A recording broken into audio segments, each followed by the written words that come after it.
Postal ব্যালটে vote গ্রহণ সফল হলে দেশের নাম ইতিহাসে লেখা হবে, এমন মন্তব্য করেছেন সিইসি নাসির উদ্দিন। তো দর্শক, চলুন দেখে আসি বিস্তারিত।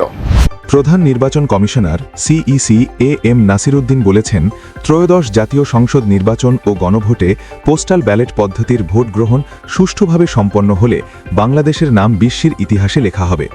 আজ মঙ্গলবার সন্ধ্যায় রাজধানীর আগারগাঁয়ে নির্বাচন কমিশন ভবনে আয়োজিত এক ব্রিফিংয়ে একথা বলেন সিইসি। পোস্টাল ভোট বিডি অ্যাপের মাধ্যমে ভোটদান কার্যক্রম সম্পর্কে জানাতে এই ব্রিফিংয়ের আয়োজন করে নির্বাচন কমিশন।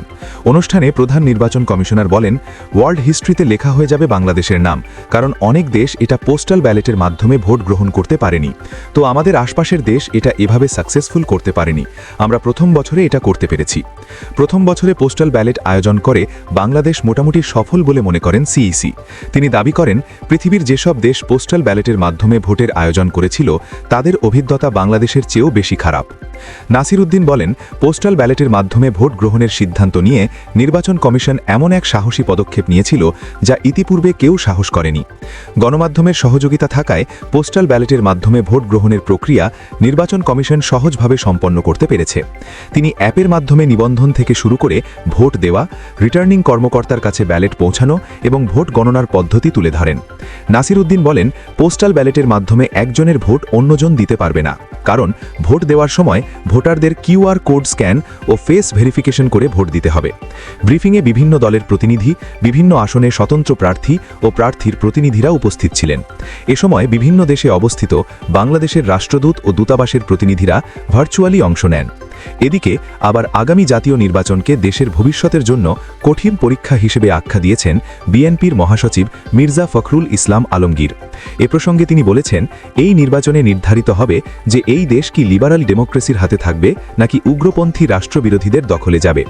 আজ মঙ্গলবার দুপুরে রাজধানীর কাকরাইলের institution of diploma engineers Bangladesh মিলনায়তনে আয়োজিত এক আলোচনা সভায় এসব কথা বলেন মির্জা ফখরুল। বিএনপির প্রতিষ্ঠাতা ও সাবেক রাষ্ট্রপতি জিয়াউর রহমানের ৯০তম জন্মবার্ষিকী উপলক্ষে এই আলোচনা সভার আয়োজন করা হয়। আলোচনা সভায় বিএনপির মহাসচিব বলেন, এই নির্বাচনে নির্ধারিত হবে যে এই দেশ কি লিবারাল ডেমোক্রেসির হাতে থাকবে নাকি সমস্ত উগ্রপন্থী রাষ্ট্রবিরোধী লোকদের মধ্যে থাকবে।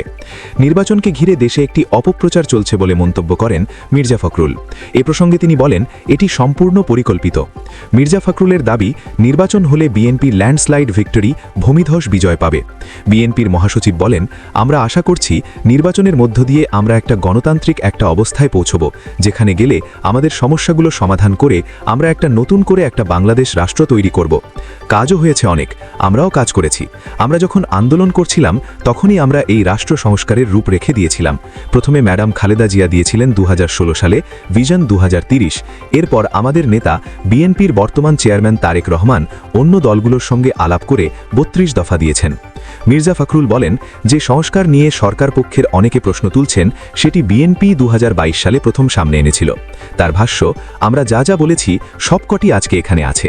সুতরাং এই সংস্কার নিয়ে আবার আমাদেরকে প্রশ্ন করে অনেকে, আপনার কি সংস্কারের পক্ষে না বিপক্ষে? এটা তো আমারই সন্তান, আমি তো তার জন্য প্রাণ দিতে পারি। কিছু রাজনৈতিক শক্তি ইচ্ছাকৃতভাবে বিভ্রান্তি ছড়াচ্ছে বলে মন্তব্য করেন বিএনপির মহাসচিব। কোনো রাজনৈতিক দলের নাম উল্লেখ না করে তিনি বলেন, তোমরা কিছুটা বেইমানি করেছ, আমার বলতে কোনো দ্বিধা নেই। যেগুলো আমরা একমত হই নেই সেগুলো ঢুকিয়ে দিয়েছ, তারপরেও আমরা মেনে নিয়েছি দেশের বৃহত্তর স্বার্থে। আলোচনা সভায় মুক্তিযুদ্ধ, ধর্ম ও রাজনৈতিক বিভ্রান্তি নিয়ে কথা বলেন মির্জা ফখরুল। তিনি বলেন, যারা অতীতে বাংলাদেশকে স্বীকার করেনি, স্বাধীনতায় বিশ্বাসী করেনি, তারাই আজকে ধর্মকে ব্যবহার করে মানুষকে ভুল বোঝাচ্ছে। দাড়িপাল্লায় ভোট দিলে নাকি বেহেস্তে যাওয়া যাবে। বিএনপির মহাসচিব বলেন, আমাদের কথা খুব পরিষ্কার, আমরা ধর্মে বিশ্বাস করি। আমাদের নেতা প্রেসিডেন্ট জিয়াউর রহমান প্রথম সংবিধানে বিসমিল্লাহির রহমানির রহিম দিয়েছেন, আল্লাহর প্রতি অবিচল আস্থার কথা বলেছেন। নির্বাচন নিয়ে অনিশ্চয়তার প্রসঙ্গে মির্জা ফখরুল বলেন, ২৩ দিন বাকি আছে নির্বাচনের। এখন অনেকে বলে নির্বাচন হবে না, বাধা দেব।